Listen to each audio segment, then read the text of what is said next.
Thank you very much. So we've had lots of great talks about the breadth of cosmic frontier physics. This talk will be a little bit different, and I'll focus more on a broad picture of the overlap of theory and the cosmic frontier. So my one caveat is the examples will draw mainly from things closer to my field, but the conclusions and the points are meant to be general. So Raman gave us a fantastic slogan for how the theory frontier should view the cosmic frontier. Cosmic frontier is help from the sky, right? For all of these fantastic big questions that we have. And so the general takeaway message that I want to present is that the cosmic frontier embodies the vibrancy of theory in many ways, and the rapid growth of the cosmic frontier is in large part due to the efforts of theory and theorists. All right, so that's the take home. Speaking of the rapid growth, I mean, since the last Snowmass, there's no shortage of evidence for rapid growth. Perhaps the biggest one, as we have seen in this conference, has been gravitational waves, but not to mention the roadmap of current and upcoming experiments and the little breadcrumbs of possible hints that we might be onto something. So thinking about rapid growth, maybe it's useful to think about initial conditions and where we came from. And I think if we jump back 15 years, there's this quote from El-Khadra in 2005, which was, until recently, being 2005, string cosmology was the union of a field with no data and one with no predictions. And I hope it was clear from the talks over the first 2 days that this is clearly not the case anymore. So from 2005, let's go back to the until recently, to I think this is the second Snowmass, 1990. So the very second Snowmass, there were around, looks like, I don't know, 200-ish papers, and 3 of them were in astrophysics. One was in gravitational cosmology, but that was cross-listed in astrophysics. 10 years later, Snowmass 2001 got a web page, and astro-cosmoparticle physics was one of 5 physics issues working groups. All right, and I wanted to point out, as early as 2000, Snowmass, this process, had pointed out gravitational waves as a key to fundamental physics.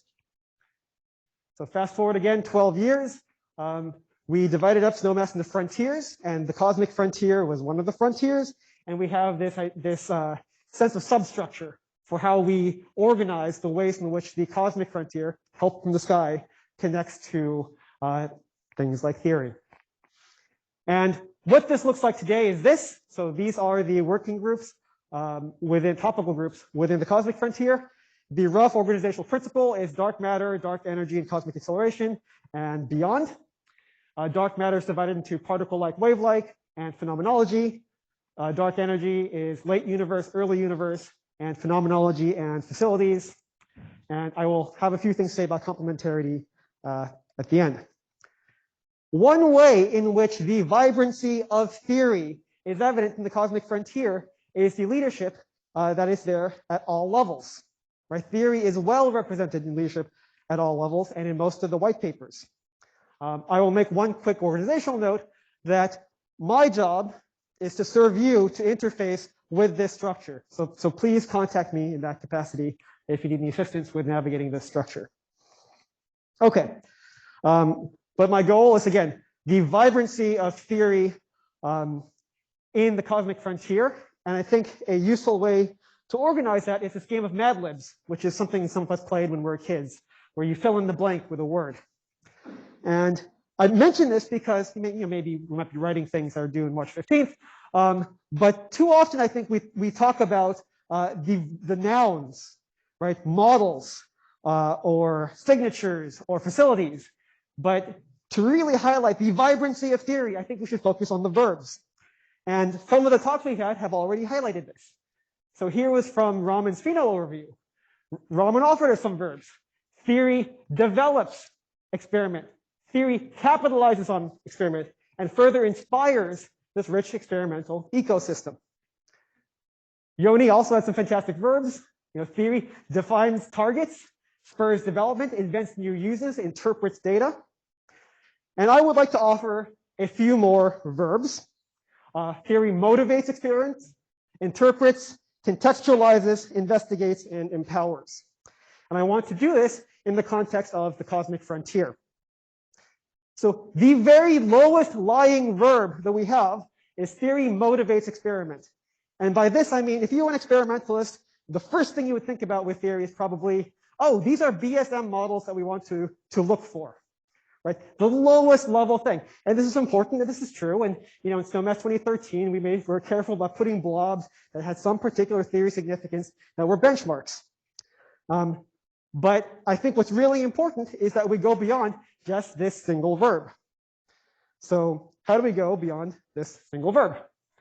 How about this? Theory interprets experiment.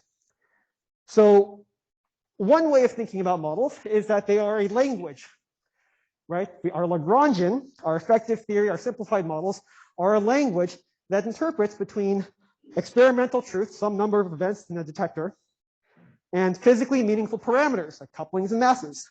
And those things, in turn, are Rosetta Stones to connect to the range of ultraviolet theories, right? And this plot, which I think became very popular during Snowmass 2013 of complementarity, is exactly that, right? These lines are showing interactions which are parameters in the Lagrangian in the graphical form.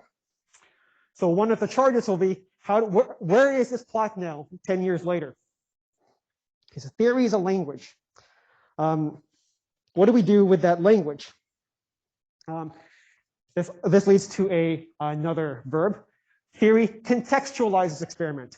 So not only is a model a language between experiment and, say, UV theories, this is a Rosetta Stone between experiments, between very different experiments in very different frontiers.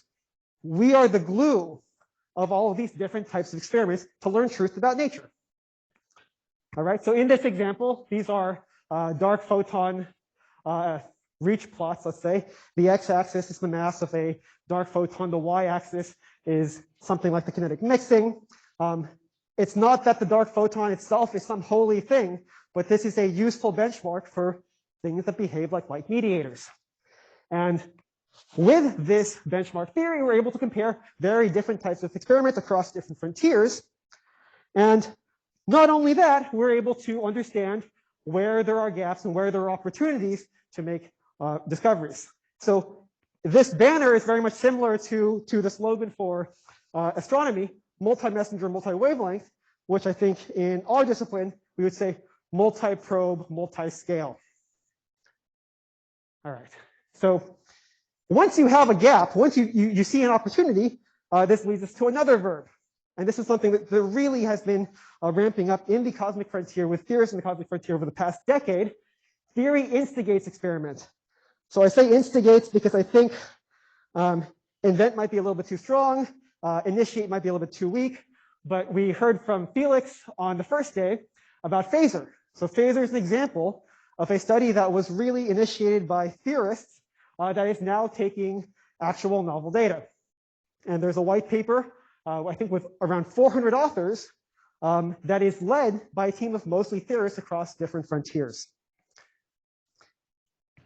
Another example of theory instigating experiment is the Sensei experiment. So Sensei initiated was initially a theoretical study by theorists that has turned into a successful experiment. And a subset of those theorists just last year won the New Horizons Prize. All right, so the next verb I'd like to highlight is empowers. Theory empowers experiment. And this is something that Yoni was telling us about yesterday in our discussions. This is a slide from Kevin Zhang on the effective theory of dark matter interactions with magnons and phonons. So this is the interaction of dark matter in novel materials, a connection to condensed matter theory. So yes, we're back to models, we're back to effective theories, but this is not an effective theory of BSM physics. This is an effective theory of how you can probe new types of detectors to extend our reach, right? This is part of this general theme of theory maximizing experimental capacity. You know, the idea that we can bring in ideas and bring in capabilities from other disciplines that may not even have been experiments or observations that had the theoretical physics or high energy physics hat when they were constructed. Okay, so those are my verbs. And I think what is important to say that the particular verbs themselves don't matter. Right? The point that we are making in this frontier is the plurality of these verbs and the plurality of ways in which theory interfaces with a frontier that many might say is, well, this is purely, experimentally based, observationally based. So with that in mind, I want to make one more pitch. What do you do with this broad set of verbs of the way a theory relates to experiment? I want to highlight a particular effort within the cosmic frontier, dark matter complementarity. There's a white paper being written. I think I haven't done my job in promoting it, but this is a place where there is a really bad desire to have more theorist input, where using this top level vision for how these different ideas interact is crucial, because we want to go from this picture 10 years ago to another simple message and simple picture that reflects the sophistication and progress in the way that we think about dark sectors. So here are some of the targets from the group doing the complementarity white paper. Here is the Slack channel. So these slides will be on the KITP webpage. And I just want to finish saying, again, the verbs themselves don't matter, but as we are making the case for the vibrancy of theory through the cosmic frontier, the point is that there is a plurality of ways in which theory plays a critical role. All right, thank you.